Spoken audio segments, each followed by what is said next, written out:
Hello বন্ধুরা, welcome back to my AZ blogs. আমার সকল বন্ধুকে অনেক স্বাগত। আজকে আমি তৈরি করছি ব্রোকলি। ব্রোকলি কিভাবে করলে খেতে খুব টেস্টি আর সুস্বাদু হয়। প্রথমে আমি আলুগুলোকে ভেজে নিয়েছি আর ব্রোকলিগুলোকেও এই তেলের মধ্যে দিয়ে দিয়েছি। একটু ভালো করে তবে ভাজতে হবে, অনেকক্ষণ ধরে ভাজতে হবে, আঁচ কমিয়ে কমিয়ে। আমার ব্রোকলি ভাজা হয়ে গেছে, এটা আমি তুলে নিচ্ছি। আমি যেই প্রসেসে তৈরি করছি সেই প্রসেসে তৈরি করলে ব্রোকলির টেস্ট পুরো দারুণ সুন্দর আলাদা ধরনের হয়। ব্রোকলিগুলোকে আমি ভেজে নিয়েছি, আলুগুলোকেও ভেজে নিয়েছি।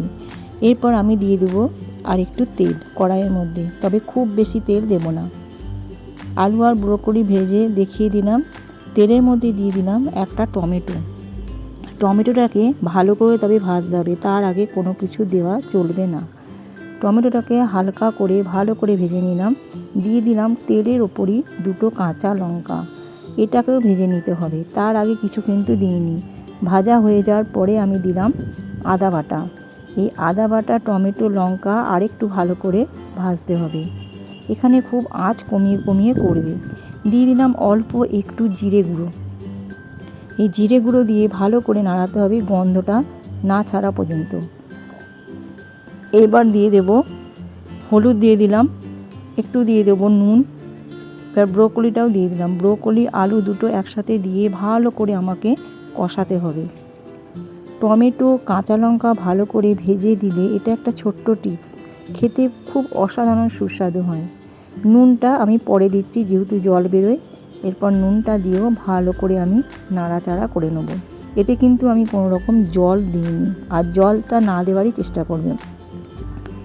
আমি অবশেষে একটু জল দিয়েছিলাম। এরপর ভালো করে আমি নেড়ে নেব। আর একটু দিয়ে দিলাম চিনি। চিনিটা দিলে কি হয়, এই নিরামিষ তরকারির টেস্টটা খুব আরও সুন্দর হয়। এরপর এটাকে ঢাকা দিয়ে দিয়ে আমি ভালো করে করে নাড়ব। কষাতে হবে খুব সুন্দর করে, জল কোনো রকম ব্যবহার করিনি। ঢাকা দিয়ে দিয়ে আমি এবার এটাকে ভালো করে নাড়ব। ঢাকা দিয়ে দিলাম। এরপর 10 মিনিট পরে ফিরে আসলাম। 10 মিনিট পরে দেখছি ভালোই সেদ্ধ হয়ে গেছে, তবে আরেকটু হবে, সেই জন্য আরেকবার ভালো করে নাড়াচাড়া করে নিলাম। দেখছি এইবার তলায়ের দিকে লেগে যাচ্ছে, সেই জন্য আমি একটু জল দিয়ে দিলাম। এরপর জল দিয়ে এটাকে ভালো করে আমি ফুটিয়ে নেব। বেশ মাখা মাখা টাইপের শুকনো শুকনো একটা তরকারি তৈরি করব। এখানে আমি কোনো ঘি ব্যবহার করিনি, একটু গরম মশলা দিয়েছিলাম। ভালো করে দেখো, আমার তরকারিটা প্রায় রেডি হয়ে গেছে। এখানে বাচ্চারা অনেকে পছন্দ করে না, তারাও পছন্দ করবে এই তরকারিটা খেয়ে, তবে এইভাবে তৈরি করলে। তরকারি আমার রেডি। ফিরে আসবো আবার একটা নতুন রেসিপি নিয়ে। ভিডিওটি যদি ভালো লাগে একটা লাইক করে দিও, আর খাবারটি রান্না করে যদি ভালো লাগে তোমরা বাড়িতে করে কমেন্ট করো।